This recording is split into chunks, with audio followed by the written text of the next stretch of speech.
Part 1. You will hear some students talking about their studies. First, you have some time to look at questions 1 to 4.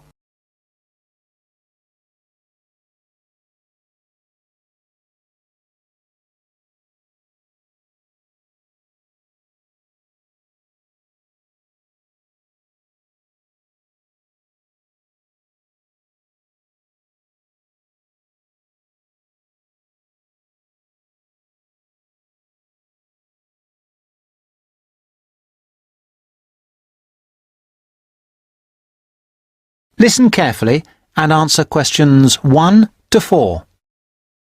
It was packed.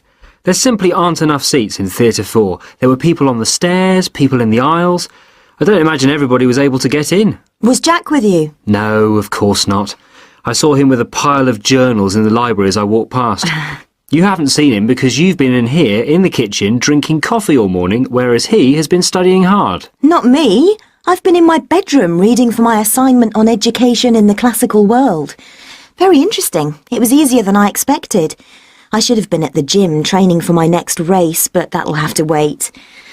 And did you find your first lecture interesting? Absolutely fascinating. We talked about this experiment. If you show a child a litre of water in a bucket and show him a litre of water in a tall container, he always thinks that the higher, taller but narrower container has more water in it. Hold on, what do you show him? Right. You show him two things. A bucket with a litre of water in it, and also a tall glass vase-like thing or any tall container. This also has a litre of water in it. Now, he will say that the tall thing has more in it than the short fat thing, that is, the bucket. And all children will say this, that is, up to about 5 years of age. You can then actually pour a litre of water from the bucket into the taller, narrower container, and the child will still say that the tall container contains more water, even though he's just seen the water come out of the bucket. And what's the point of that? Is it about measurement? No, it showed how children are quite unable to think logically. It's connected with my assignment. It's about cognitive development of young children over time. That's to say, it's about how they think. But didn't you do that assignment last year? No, I didn't. You see, I missed out on the first year when I changed subject. Before you hear the rest of the conversation, you have some time to look at questions 5 to 10.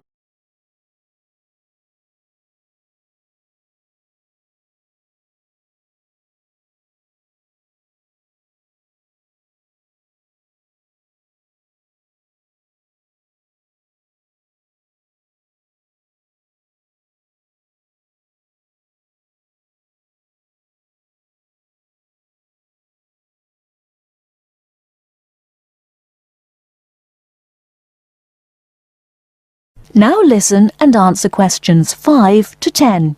I started psychology in the second year, which is where I am now. Lucky you. I'm not so sure. I've missed out on a lot of the basic stuff like that, and I will have to catch up in my own time, so I'm relying on you. Oh yes, I remember. What did you study before you changed? I studied law. Why didn't you continue? I found some of the subjects interesting enough. In fact, the criminal area was fascinating in general.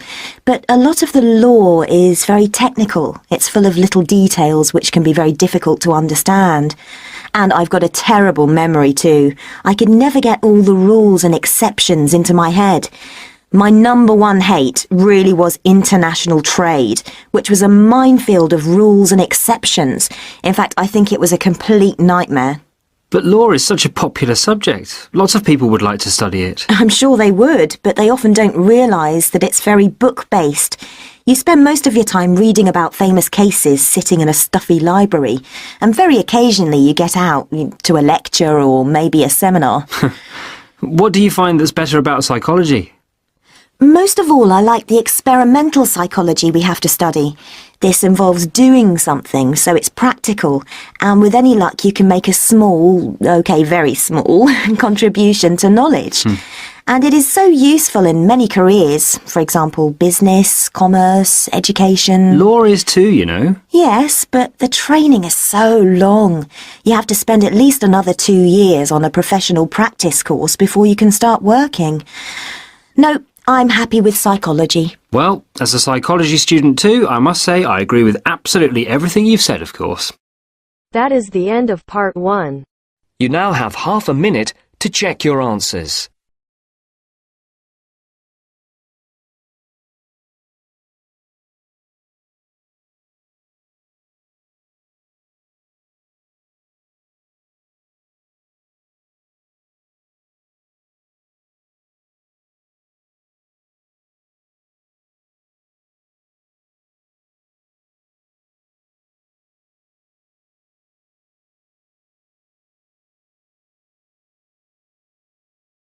Now turns to part 2. Part 2. You will hear a lecture on bird migration. First, you have some time to look at questions 11 to 17.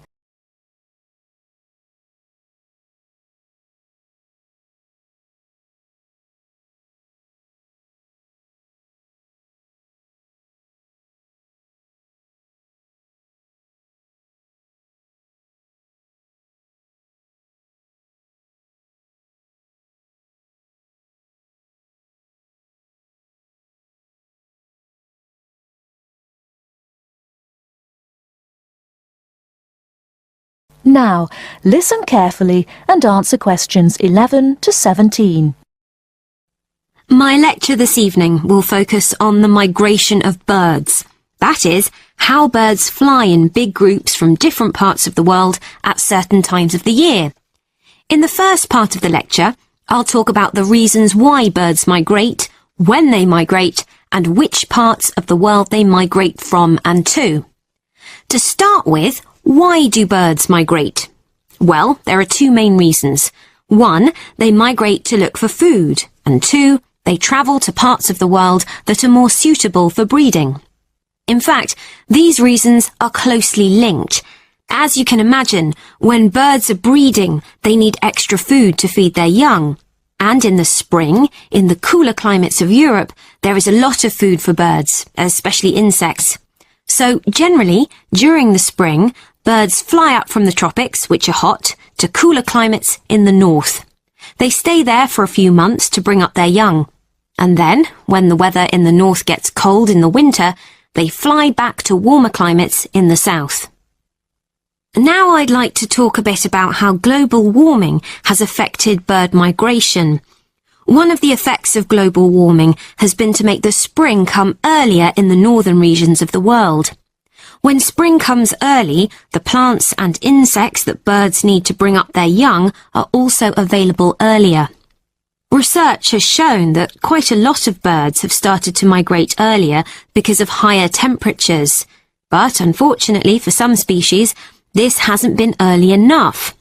What I'm saying is that birds that are travelling a long way for breeding may arrive too late to find enough food to feed their young, and their population drops drastically. Scientists are currently researching more about this. Before you hear the rest of the talk, you have some time to look at questions 18 to 20.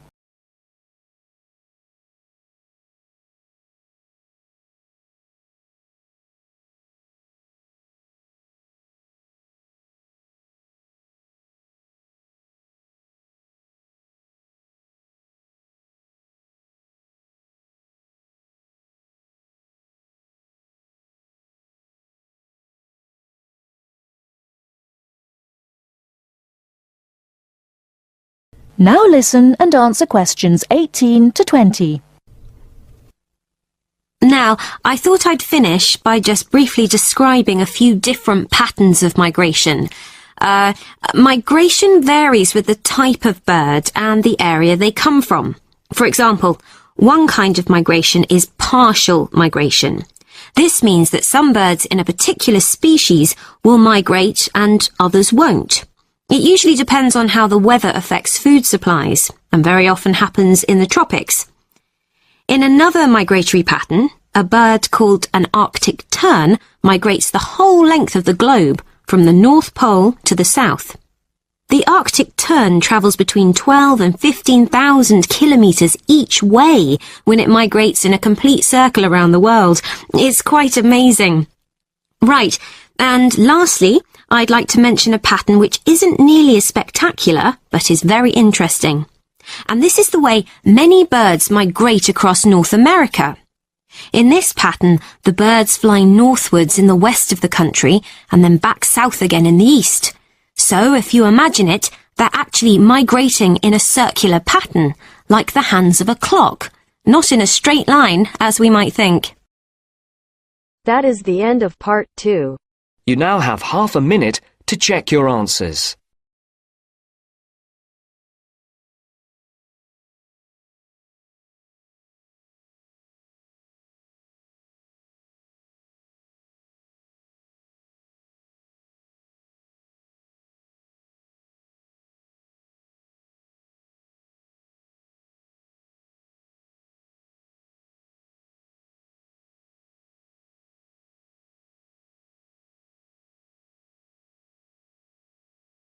Now turns to part 3. Part 3. You will hear a woman talking about a number of different beaches to a group of tourists. First, you have some time to look at questions 21 to 25.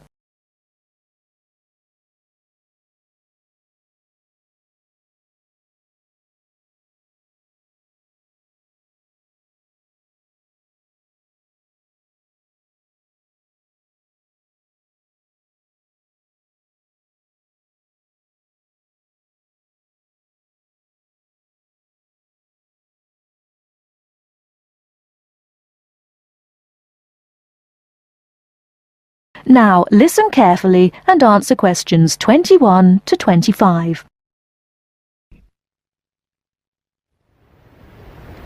Right, let's move on to the beaches here, which are absolutely beautiful.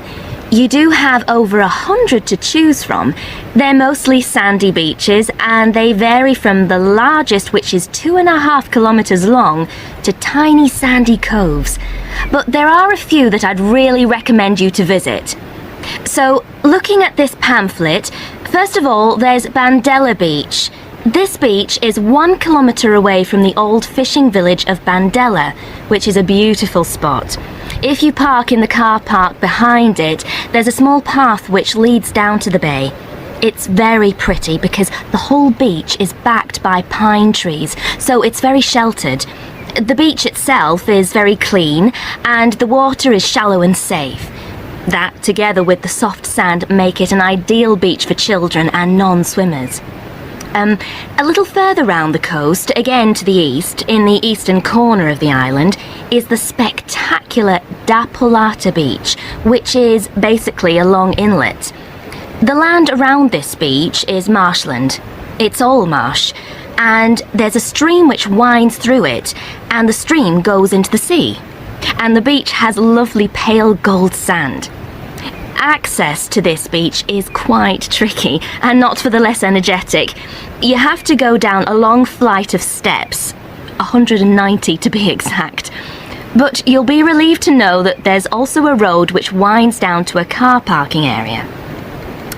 When you're level with the sea, there is a handful of shops and bars, and you can hire some beds and umbrellas. Continuing round the island, just past the tip of Calne, is the next beach I'd suggest you visit, and this is San Get. Why? Because there isn't a beach longer than this on the island. If you want to know, it's exactly 2.5 kilometers long, and that's a bonus because it means it never gets overcrowded. It has golden sand and clear blue water shelving into the sea. Before you hear the rest of the talk, you have some time to look at questions 26 to 30.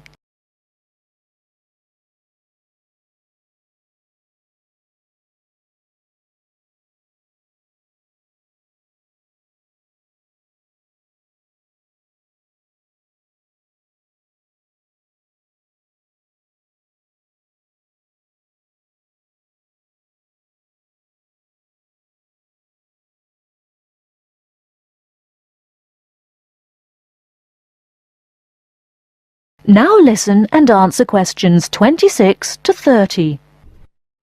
It has golden sand and clear blue water shelving into the sea. There are several beach restaurants to choose from, and water sports are available when the water is calm. But check first.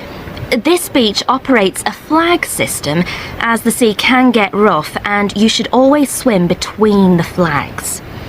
There's a large car park which gives you easy access to the eastern end of the beach, but the western end is much quieter and more wild, as it is harder to reach.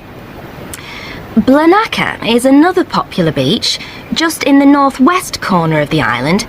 It has incredibly white sand and sparkling water. There is ample car parking here and plenty of bars and restaurants. Blanaka has white cliffs all around it, and for those of you who'd like a little more to do than just lazing on the beach, there are caves here which you can explore in the cliffs, and you can also dive into the water from rock platforms along the side of the cove. Well, my final recommendation for today is Disador. Now, this beach isn't quite as easy to get to as the others I've talked about.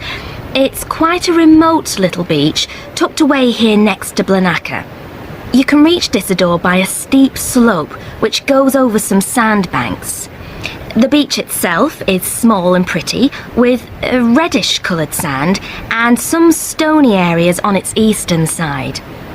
Despite being quite small, the bathing is good, and you can also go fishing here from the rocks at either side. It's a good idea to take some food and drink with you if you decide to go here, as there's only one little bar which isn't always open. So, that should give you plenty of ideas to choose from over the next 2 weeks, and if you have any further questions... That is the end of part 3. You now have half a minute to check your answers.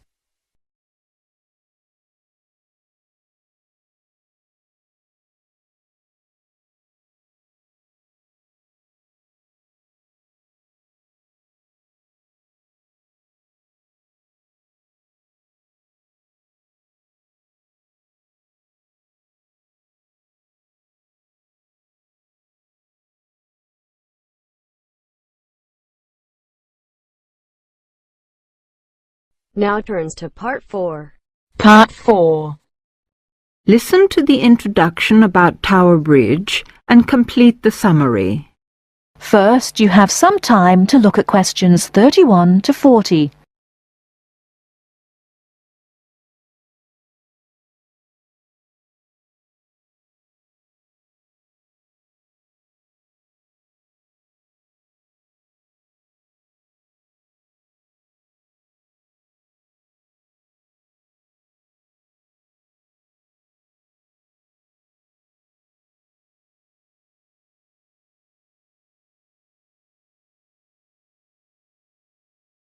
Now listen carefully and answer questions 31 to 40. Tower Bridge is located in one of the most interesting parts of London. On either top of the tower, you can get a bird's-eye view of the wonderful scenery all round Tower Bridge. On its south side are many tall old buildings. On its north side stands the Tower of London itself. But Tower Bridge, the first bridge over the Thames, as you travel to London from the sea, is the most famous of them all. Although they look the same age, the tower is almost 1,000 years old, and Tower Bridge, which was built in the 1890s, is just over 100. Because of the tall ships up and down the Thames, it was proposed in 1850 that a bridge across the Thames near the tower was most necessary. However, the designers argued about the new bridge for about 30 years. They took so long because they had two big problems. One is that the new bridge must look like the old tower, and the other is that the bridge must not look like a modern bridge. They made it look like the old tower, so everyone was happy. Besides, the most surprising thing about Tower Bridge is that it opens in the middle, while big ships are going through to the Pool of London. If you're lucky enough to see the bridge with its two opening arms high in the air, you'll never forget it. The bridge took 8 years to build and cost £900,000, a lot of money in those days. but it was a wonderful success and became a famous tourist attraction in London on the day when the bridge was completed. 100 years ago, the Thames was once London's busiest traffic route, so that the bridge opened at least 12 times a day. Today, big ships don't go so far up the Thames. Tower Bridge opens perhaps only twice a week, but the same wonderful machinery is still in good condition. Green, yellow and red, the colourful wheels and engines look smart and new, not 100 years old. They still lift the two heavy opening arms, each 1,000 tons, leaving 70 metres for the ships to go through. And they still can open and close the bridge in 1.5 minutes. Things are changing greatly now at Tower Bridge. The horses that used to help with pulling have gone, and so have the tugs, for they're no longer necessary. The walkways from one tower to the other at the top of the bridge were closed years ago because so many people jumped off them into the Thames, which is said to open again soon. In addition, the beautiful wheels will be part of a special exhibition for the public to visit. There'll be a restaurant in one of the towers and a pub in the other. But whatever happens in its exciting future, Tower Bridge will always mean London. That is the end of part 4. You now have half a minute to check your answers.